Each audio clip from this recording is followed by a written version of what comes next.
et bienvenue sur l'épisode 343 de La Lettre Pro, le podcast IA. Je suis Brulatour, le rédacteur en chef de La Lettre Pro. Aujourd'hui, nous avons un menu riche en actualités autour de la radio et du podcast. Voici un aperçu des titres que nous allons aborder.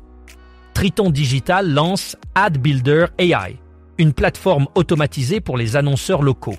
Le Radiotour à Bordeaux adopte l'accent du Sud-Ouest. L'ACPM offre un panorama des audiences radio en Nouvelle-Aquitaine pour 2025. Énergie Global dévoile l'impact du design sonore en magasin. L'audience du podcast The Charlie Kirk Show bondit de 132% après l'assassinat de son animateur, le futur du fonds de soutien à l'expression radiophonique discuté lors d'une table ronde SNRL et CNRA. La dernière édition de la Lettre Pro de la radio L'Hebdo est parue. Maxime Verrier, seul francophone en course au Radio Star Contest. Et le marché publicitaire radio en Irlande progresse de 1,8% sur les 9 premiers mois de 2025. Commençons par Triton Digital qui vient de lancer Ad Builder AI, une nouvelle plateforme automatisée conçue pour les annonceurs locaux.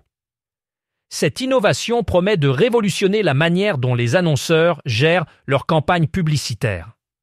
Grâce à l'intelligence artificielle, Ad Builder AI offre aux annonceurs la possibilité de créer, gérer et optimiser leurs annonces de manière plus efficace et personnalisée. L'outil utilise des algorithmes sophistiqués pour analyser les données d'audience et ajuster les campagnes en temps réel afin de maximiser l'impact et le retour sur investissement. Cette avancée technologique vise à simplifier le processus pour les annonceurs locaux, leur permettant ainsi de se concentrer sur l'essentiel, atteindre leur public cible avec des messages pertinents et percutants. Sous le soleil éclatant de Bordeaux, le Radiotour a fait une halte mémorable ce mardi 4 novembre au Pullman Bordeaux-Lac. Cet événement a rassemblé près de 150 professionnels de la radio et de l'audio digital venus de toute la Nouvelle-Aquitaine. La journée a été riche en tables rondes, innovations technologiques et discussions passionnantes. Parmi les moments forts, l'Assemblée générale ordinaire du Syndicat national des radios libres, SNRL, et la présentation des dernières études de l'Alliance pour les chiffres de la presse et des médias, ACPM, sur l'écoute numérique. Une table ronde, retransmise en direct, a abordé l'avenir du Fonds de soutien à l'expression radiophonique, FSER. Les discussions ont aussi porté sur la transition numérique des radios régionales et les opportunités offertes par le DAB+. Cette étape du Radiotour a confirmé sa vocation de rencontre et de partage entre acteurs du média radio et de l'audio digital, soutenus par 12 partenaires fidèles.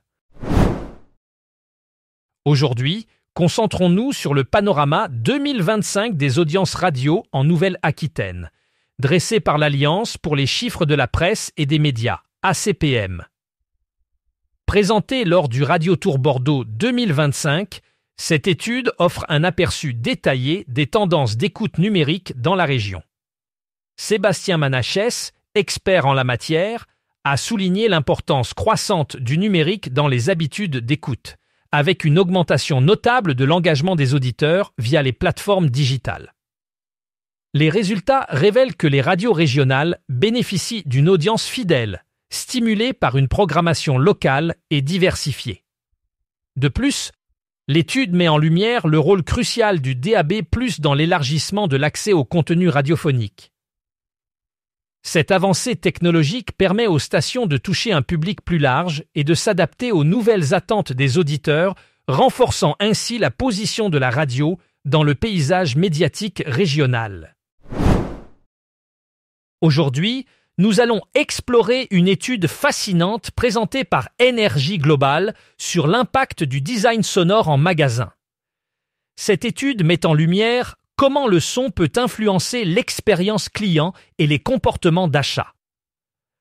Le design sonore, qui inclut la musique, les jingles et les messages diffusés en magasin, joue un rôle crucial dans la création d'une ambiance propice aux achats. Selon l'étude, un environnement sonore bien conçu peut non seulement prolonger le temps passé par les clients dans le magasin, mais aussi augmenter leur intention d'achat. Les résultats montrent une corrélation positive entre le design sonore et l'augmentation des ventes, soulignant l'importance de la stratégie sonore dans le commerce de détail. Énergie Globale encourage les marques à investir dans une identité sonore unique pour se démarquer et optimiser l'engagement client en magasin. L'audience du podcast The Charlie Kirk Show a connu une augmentation spectaculaire de 132% suite à l'assassinat tragique de son animateur, Charlie Kirk. Cette hausse significative témoigne de l'impact émotionnel de cet événement sur les auditeurs qui se sont tournés vers le podcast pour trouver du réconfort ou comprendre les circonstances entourant ce drame. Le podcast, déjà populaire pour ses discussions politiques engagées et ses analyses approfondies, a vu son public s'élargir considérablement alors que les auditeurs cherchent à honorer la mémoire de son animateur en continuant à écouter ses émissions. Cette situation met en lumière la façon dont les événements tragiques peuvent influencer l'engagement du public et soulèvent des questions sur l'éthique de la consommation médiatique dans de telles circonstances. Elle rappelle également l'importance du rôle des animateurs dans la création d'une connexion authentique avec leur audience. Aujourd'hui, nous mettons en lumière la table ronde du Radio Tour Bordeaux 2025, diffusée en direct sur la lettre pro de la radio et ses réseaux sociaux. Cet événement a réuni des acteurs clés du monde des radios associatives pour discuter de l'avenir du fonds de soutien à l'expression radiophonique, FSR, qui fait face à une réduction historique de 44% dans le projet de loi de finances 2026. De 16h15 à 17h, Sylvain Delfau, président du syndicat national des radios libres, SNRL, et Jean-Marc Courrèges-Senac, coprésident de la Confédération nationale des radios associatives, CNRA, ont exploré les défis et les solutions pour assurer la pérennité des radios associatives. Le débat s'est concentré sur les modèles de soutien et les stratégies de diversification des ressources, soulignant l'importance de préserver la mission d'information locale et de pluralisme médiatique dans un contexte budgétaire restreint. Ce débat crucial a permis d'imaginer des solutions durables pour maintenir la vitalité de ce secteur essentiel. Le 182e numéro de la lettre pro de la radio L'Hebdo est maintenant disponible, et il met en lumière les transformations actuelles dans le monde de la radio et de l'audio digital. Ce numéro explore les innovations techniques, les récits de terrain et les témoignages de personnes engagées dans le secteur. Parmi les sujets phares, on trouve le parcours de Maxime Verrier, animateur de la matinale d'ici Lorraine, qui représente la France au Radio Star Contest. Cette compétition internationale réunit des talents du monde entier et Maxime y défend une vision de la radio sincère et ancrée dans son territoire.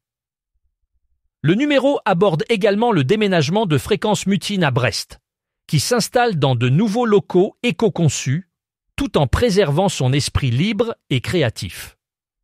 Cette édition est un rendez-vous incontournable pour les professionnels de la radio, offrant des insights sur les dynamiques locales, les stratégies numériques et les projets d'avenir. Maxime Verrier, animateur de la matinale d'ici Lorraine, est le seul représentant francophone au prestigieux Radio Star Contest 2025. Cette compétition internationale rassemble 20 talents exceptionnels du monde entier, chacun cherchant à démontrer ses compétences uniques en matière de radio. Pour Maxime, c'est une occasion de mettre en avant une vision de la radio qui lui est chère, une radio sincère, authentique et profondément ancrée dans son territoire. Il entend montrer comment une approche locale et personnalisée de l'animation peut toucher et fidéliser une large audience. Le Radio Star Contest représente une vitrine idéale pour Maxime, lui permettant de partager sa passion pour la radio avec un public international, tout en célébrant la richesse et la diversité de la culture radiophonique francophone. Sa participation témoigne de son engagement envers une radio de proximité qui résonne avec les auditeurs à un niveau personnel et émotionnel. En Irlande, le marché publicitaire radio connaît une croissance notable de 1,8% durant les 9 premiers mois de 2025. Cette augmentation, rapportée par Radio Centre Ireland, est principalement portée par l'essor de l'audio digital, qui progresse de 10,2%. En parallèle, le spot radio enregistre une hausse de 1,5%, tandis que le contenu de marque augmente de 0,9%. Ces chiffres illustrent une tendance positive pour l'industrie radio en Irlande, qui continue de s'adapter aux nouvelles technologies et aux habitudes de consommation des auditeurs. L'augmentation significative de l'audio digital souligne l'importance croissante des plateformes numériques dans le paysage publicitaire actuel. Pour plus d'informations sur ce sujet et d'autres actualités du secteur, rendez-vous sur le site lalettre.pro et abonnez-vous à notre newsletter quotidienne pour ne rien manquer des évolutions de l'industrie.